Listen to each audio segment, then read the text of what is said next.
Deal करेंगे, heat engine, refrigerator और pump के बारे में। तो हीट इंजन, रेफ्रिजरेटर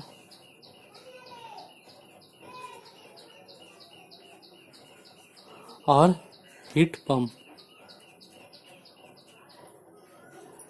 आज ये 3 टॉपिक पे हम बात करेंगे और इसको जानेंगे कि जो रेफ्रिजरेशन सिस्टम है एयर कंडीशनिंग में क्या उपयोग है इसका और इसमें क्या डिफरेंस है।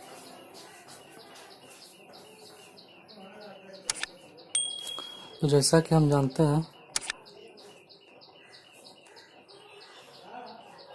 एक हॉट सिंक लेंगे और एक कोल्ड सिंक, जिसको हॉट बॉडी या कोल्ड बॉडी बोल सकते हैं। ये हो गया हमारा हॉट बॉडी और ये हो गया हमारा कोल्ड बॉडी और ये हीट इंजन का है। तो जब हम हीट इंजन में क्या करते हैं, जैसे एग्जांपल मोटरसाइकिल है, तो उसमें क्या करते हैं, पहले फ्यूल डालते हैं, केमिकल एनर्जी। जो फ्यूल डालते हैं तो वो फ्यूल बर्न करता है, तो वो हमें को क्या देता है, एनर्जी देता है। तो एनर्जी से क्या होता है, वो पिस्टन घूमता है, पिस्टन क्रैंक शाफ्ट को घुमाती है और उससे क्या होता है, हमारा गाड़ी आगे बढ़ता है। और कुछ पार्ट जो होता है कि हमारा जो एग्जॉस्ट हो जाता है, जो कोल्ड बॉडी के थ्रू एग्जॉस्ट हो जाता है। T2 T1, ये T2 और T1 टेम्परेचर हो गया और ये क्या हो गया, work done by the system, sorry work done by the system, हाँ work done by the system. मतलब इसमें जो वर्क डन हो रही है ये सिस्टम से, मतलब जो इंजन है ये वर्क डन कर रहा है। ये T2 टेम्परेचर हो गया हायर टेम्परेचर और T1 हो गया मेरा लोअर टेम्परेचर। तो जो एनर्जी यहाँ से हमारा जो फ्यूल डालें, जब हम यहाँ से फ्यूल डालते हैं गाड़ी में, फ्यूल पेट्रोल हो गया, डीजल हो गया या केरोसिन किसी भी चीज़ का, तो यहाँ पर क्या होता है, हॉट बॉडी में इंजन स्टार्ट होता है। यहाँ से हीट क्या करते हैं, इंजन में आते हैं, इंजन क्या करता है, वर्क डन करता है और कुछ जो हमारा जो हीट है वो कोल्ड बॉडी के थ्रू एग्जॉस्ट हो जाता है। तो इसका COP क्या हो जाएगा फिर, coefficient of performance of engine, या इसको हम लोग बोलते हैं एफिशिएंसी ऑफ एनर्जी, जिसको हिंदी में बोलते हैं दक्षता।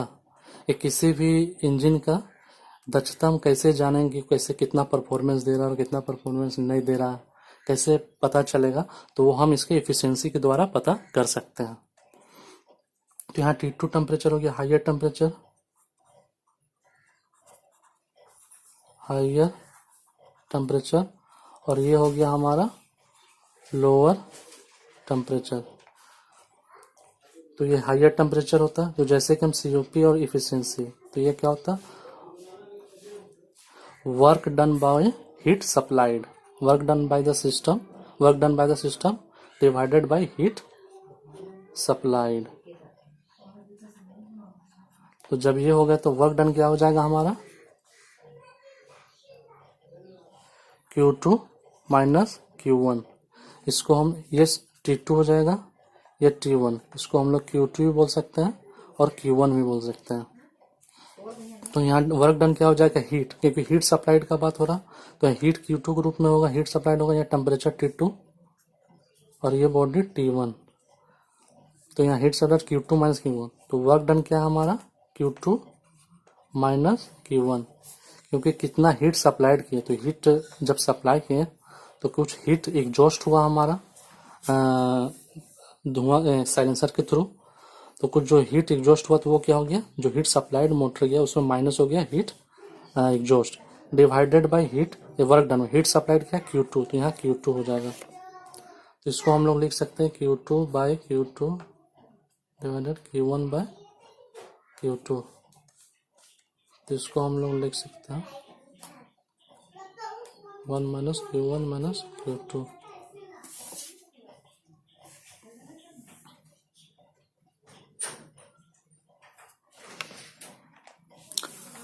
अब दूसरा हम देखेंगे रेफ्रिजरेटर के विषय में, कि रेफ्रिजरेटर हीट इंजन से कैसे अलग है और ये कैसे अलग काम करता है रेफ्रिजरेटर हीट इंजन के मुकाबले। तो रेफ्रिजरेटर जो है हीट इंजन का क्या है, रिवर्स है। Refrigerator is reverse refrigerator is reverse of heat engine. अब ये कैसे रिवर्स है इसके बारे में जानेंगे, तो इसमें भी हम एक सिंक ले लेंगे, hot body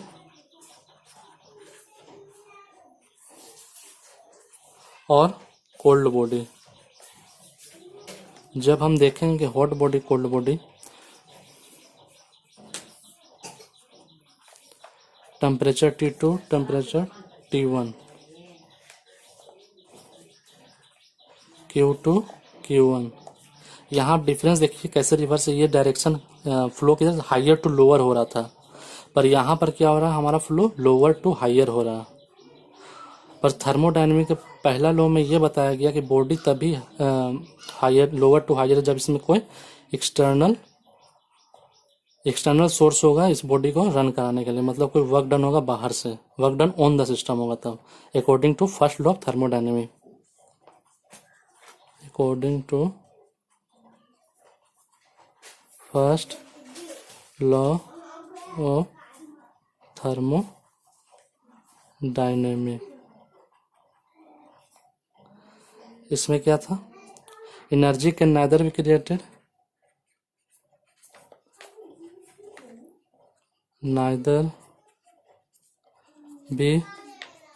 created nor destroyed. First law of thermodynamic. तो रिवर्स हो गया, ये उल्टा हो गया। अब इसमें क्या होता है कि ये हमारा जो कोल्ड बॉडी है रेफ्रिजरेशन सिस्टम में, तो एयर कंडीशनिंग से हम लोग इसको तुलना करेंगे, तो ये हमारा कोल्ड बॉडी क्या हो जाता है, इवापोरेटर। ये T1 है, इवापोरेटर। और ये क्या हो जाता है, कंडेंसर। तो इवापोरेटर क्या करता है, हमारा यहाँ से हीट को एक्सट्रैक्ट करता है, जिस रूम को ठंडा करना है, और यहाँ से कंडेंसर क्या करता है, हीट को सराउंडिंग में डिसिपेट करता है। हीट डिसिपेट होता है यहाँ से सराउंडिंग में। तो यहाँ जब हीट डिसिपेट होता है सराउंडिंग में, तो यहाँ से हीट डिसिपेट हो गया, तो यहाँ पर इसका COP कैसे निकालेंगे, COP ऑफ रेफ्रिजरेटर बराबर, ये रिवर्स हो जाएगा इसका, तो ये क्या हो जाएगा यहाँ पर हमारा हीट एक्सट्रैक्टेड, क्योंकि ये प्रोसेस यहाँ से हो रहा है, तो हीट रिवर्स है, heat extracted in the refrigerator divided by work done on the refrigerant. तो इसका COP कैसे निकल जाएगा, क्योंकि हीट एक्सट्रैक्टेड कहाँ से करेंगे, इवापोरेटर से। यहाँ कोल्ड बॉडी से हीट एक्सट्रैक्ट करेंगे और हॉट बॉडी में ट्रांसफर कर देंगे, और इस सराउंडिंग को डिस्ट्रीब्यूट कर देगा।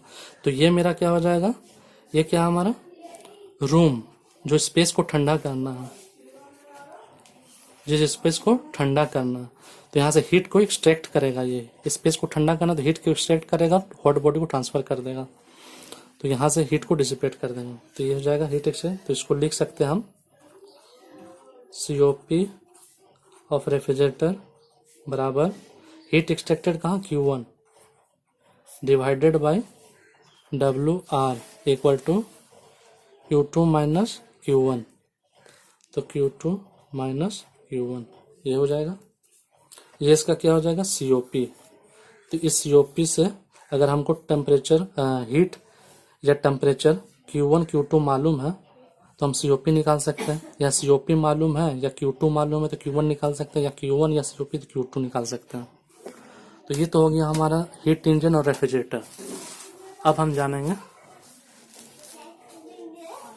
हीट पंप के बारे में, कि हीट पंप और रेफ्रिजरेटर कैसे सेम है।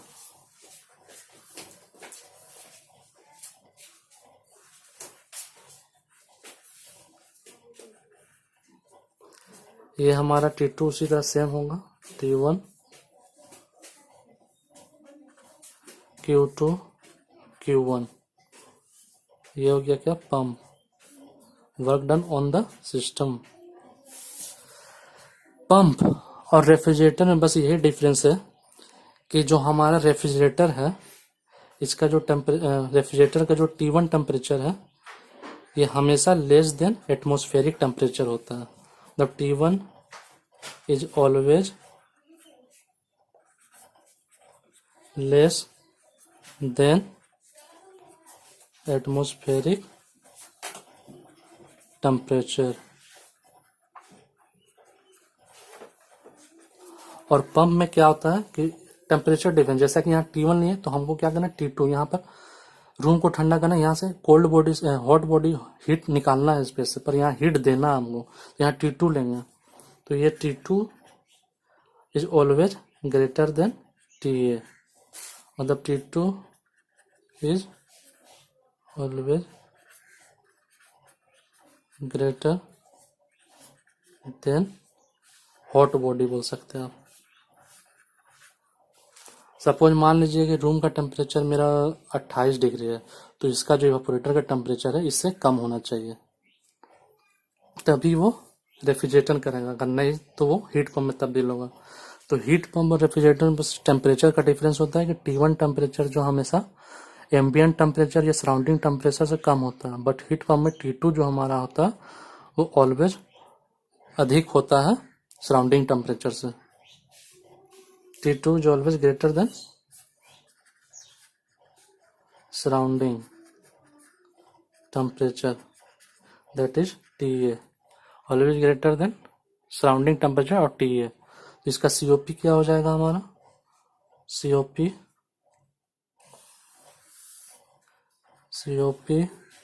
ऑफ पंप क्या हो जाएगा, COP ऑफ पंप। इसमें भी सेम होगा, heat dissipated to surrounding divided by work done।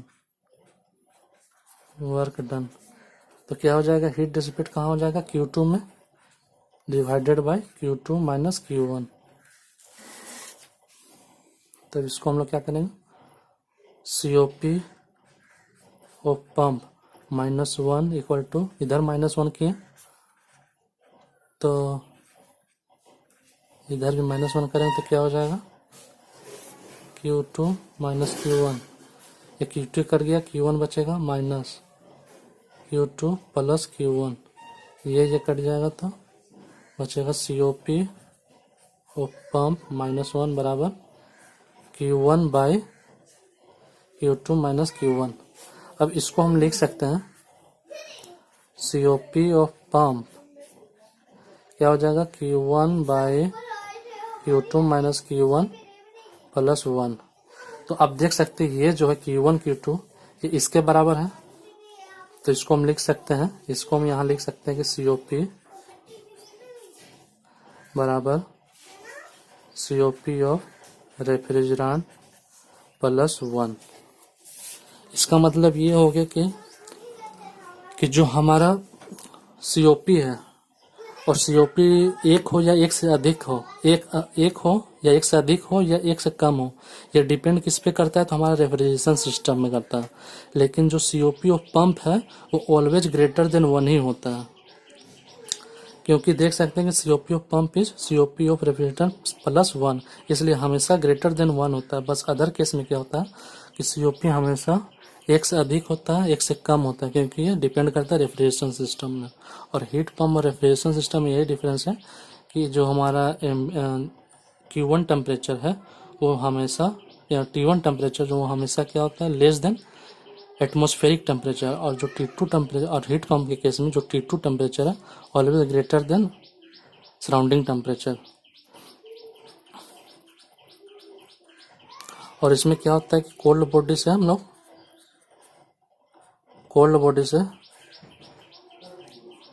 Transfer करते हैं हीट किसको, हॉट बॉडी में। यही है हीट पंप, रेफ्रिजरेटर और हीट इंजन में डिफरेंस। Thank you.